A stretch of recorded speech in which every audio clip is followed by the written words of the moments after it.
Exode chapitre 36.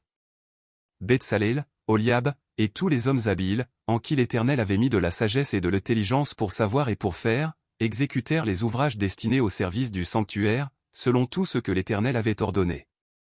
Moïse appela Betsalel, Oliab, et tous les hommes habiles dans l'esprit desquels l'Éternel avait mis de l'intelligence, tous ceux dont le cœur était disposé à s'appliquer à l'œuvre pour l'exécuter.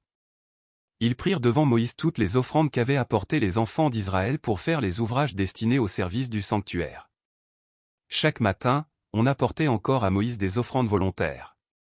Alors tous les hommes habiles, occupés à tous les travaux du sanctuaire, quittèrent chacun l'ouvrage qu'il faisait. Et vinrent dire à Moïse, le peuple apporte beaucoup plus qu'il ne faut pour exécuter les ouvrages que l'Éternel a ordonné de faire. Moïse fit publier dans le camp que personne, homme ou femme, ne s'occupa plus d'offrandes pour le sanctuaire. On empêcha ainsi le peuple d'en apporter. Les objets préparés suffisaient, et au-delà, pour tous les ouvrages à faire.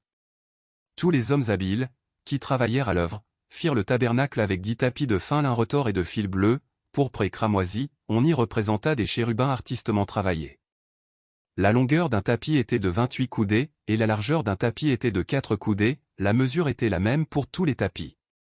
5 de ces tapis furent joints ensemble, les 5 autres furent aussi joints ensemble. On fit des lacets bleus au bord du tapis terminant le premier assemblage, on fit de même au bord du tapis terminant le second assemblage.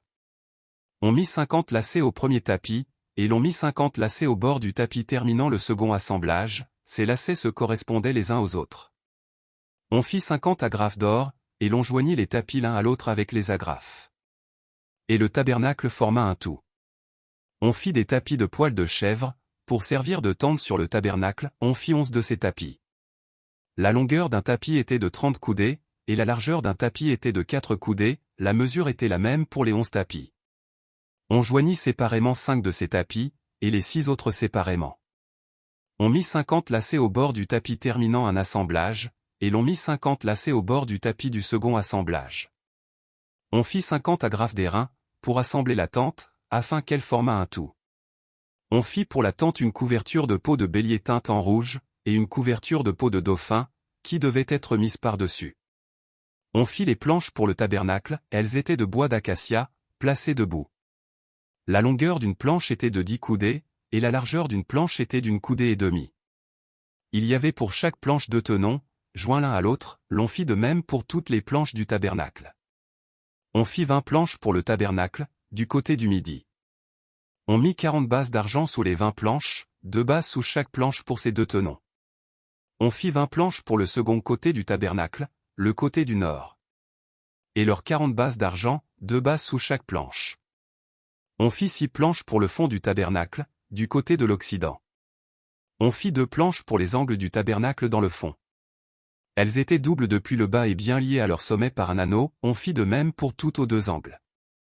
Il y avait ainsi 8 planches, avec leurs bases d'argent, soit 16 bases, 2 bases sous chaque planche. On fit 5 barres de bois d'acacia pour les planches de l'un des côtés du tabernacle. 5 barres pour les planches du second côté du tabernacle, et 5 barres pour les planches du côté du tabernacle formant le fond vers l'occident. On fit la barre du milieu pour traverser les planches d'une extrémité à l'autre. On couvrit d'or les planches, et l'on fit d'or leurs anneaux pour recevoir les barres, et l'on couvrit d'or les barres. On fit le voile de fil bleu, pourpre et cramoisi, et de fin lin retors, on le fit artistement travailler, et l'on y représenta des chérubins. On fit pour lui 4 colonnes d'acacia, et on les couvrit d'or, elles avaient des crochets d'or, et l'on fondit pour elles 4 bases d'argent. On fit pour l'entrée de la tente un rideau de fil bleu, pourpre et cramoisi, et de fin lin retors, c'était un ouvrage de broderie. On fit ces 5 colonnes et leurs crochets, et l'on couvrit d'or leurs chapiteaux et leurs tringles, leurs 5 bases étaient d'airain.